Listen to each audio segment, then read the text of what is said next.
हम लोग 9वीं और 10वीं कक्षा में पूछे जाने वाले संस्कृत विषय के अंतर्गत पत्र निर्माण, पत्र लेखन की प्रक्रिया को बहुत ध्यान से हम लोग सुनेंगे और समझेंगे। 10वीं क्लास के छात्रों के लिए ये विषय बहुत ही महत्वपूर्ण है, क्योंकि बोर्ड की परीक्षाओं में ये 5 नंबर का प्रश्न होता है और इसको पूरा करना अनिवार्य है। जो छात्र चाहते हैं कि उनके बहुत अच्छे अंक आएं, वो इस बात को ध्यान से समझें और पत्र लेखन की प्रक्रिया को पूर्ण करें। एक पत्र दिया जाता है, वो रिक्त स्थान पूर्ति के माध्यम से होता है। उसमें आपके सहायता के लिए 10 शब्द भी दिए जाएंगे और उन शब्दों की सहायता से रिक्त स्थान पूर्ति के माध्यम से आप लोगों को पत्र पूरा करना है। किन किन विषयों पर विशेष रूप से ध्यान देने की आवश्यकता है, इसको मैं एक प्रश्न के माध्यम से आपको समझा रहा हूं। प्रश्न में लिखा हुआ है, विषय संस्कृतम पत्र लेखनम रिक्त स्थान पूर्ति माध्यमेन। रिक्त स्थान की पूर्ति के माध्यम से आप लोगों को यह पत्र पूरा करना है। ये पत्र का केवल प्रारूप प्रश्न लिखा गया है, आप इसमें कुछ बातों को ध्यान से समझ सकते हैं। चूंकि 10 रिक्त स्थान हैं, तो उन रिक्त स्थानों को समझने के लिए हमें कुछ चीजों पर ध्यान देना है। सबसे पहले पत्र कहां से लिखा जा रहा है, कौन लिख रहा है, किस विषय में लिख रहा है और किसको लिख रहा है। सामान्यतः जब हम लोग पत्र के प्रश्न को पढ़ते हैं तो हमें ये सारी बातें सूचना में प्राप्त होती हैं। जैसे यहां हम लोग देख सकते हैं, सौम्य दिल्ली नगरे वसति। सौम्य किसी बालक का नाम है जो दिल्ली नगर में रहता है। अर्थात ये पत्र कहां से लिखा जा रहा है, तो दिल्ली से। दूसरी ओर किसके द्वारा लिखा जा रहा है, तो सौम्य के द्वारा लिखा जा रहा है। पुनः आगे जो पढ़ते हैं, तस्य मित्रम सुमति आसाम प्रदेशे वसति।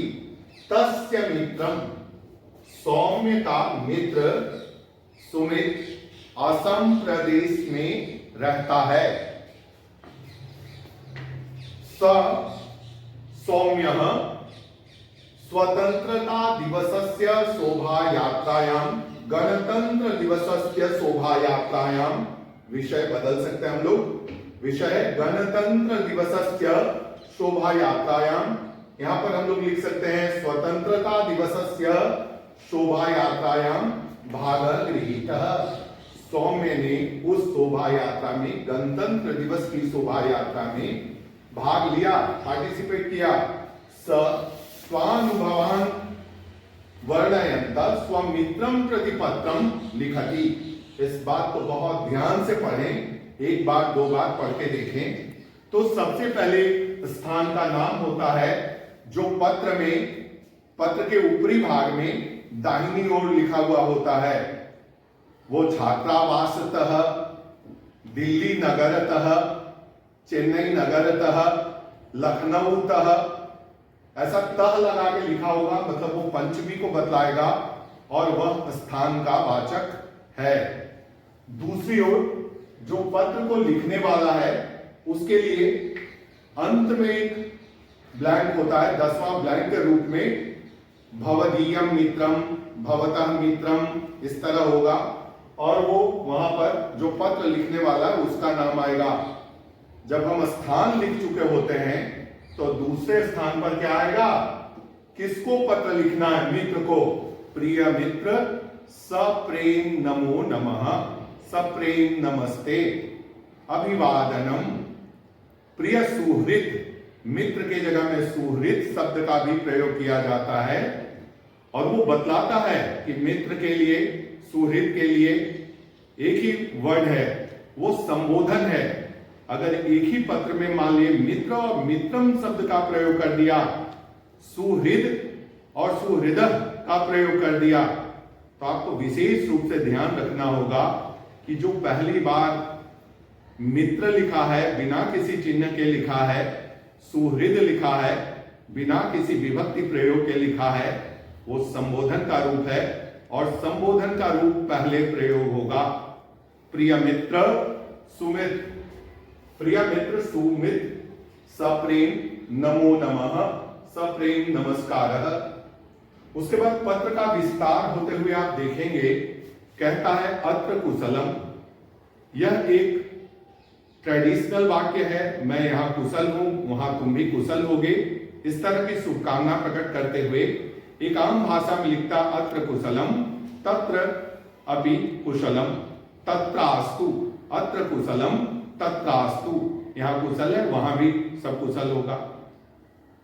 अस्मिन् वर्षे, मैं पत्र ऐसे बोल रहा हूं, आप इसको किताबों में ढूंढ सकते हैं, देख सकते हैं। अस्मिन् वर्षे मया डैश भागः गृहीतः, तो भागः गृहीतः गणतंत्र दिवसस्य शोभायात्रायां भागः गृहीतः। तस्मिन् उत्सवे सर्वे सुसज्जिताः आसन्, राजमार्गम् अपि सुसज्जिताः दृश्यते, राष्ट्रपति भवनं शोभायमानः वर्तते। इंडिया गेट नामक स्थाने त्रिषु सेनासु भागः गृहीताः, अश्वारोहिणः अपि तं शोभायात्रायां भागः गृहीतः। इत्येवं अन्य कारणों से हम लोग पढ़ते हुए पत्र में कारक की सहायता, क्रियापदों की सहायता और विशेष विशेषणों की सहायता लेकर शब्दार्थ को जानकर उस पत्र को पूरा कर सकते हैं।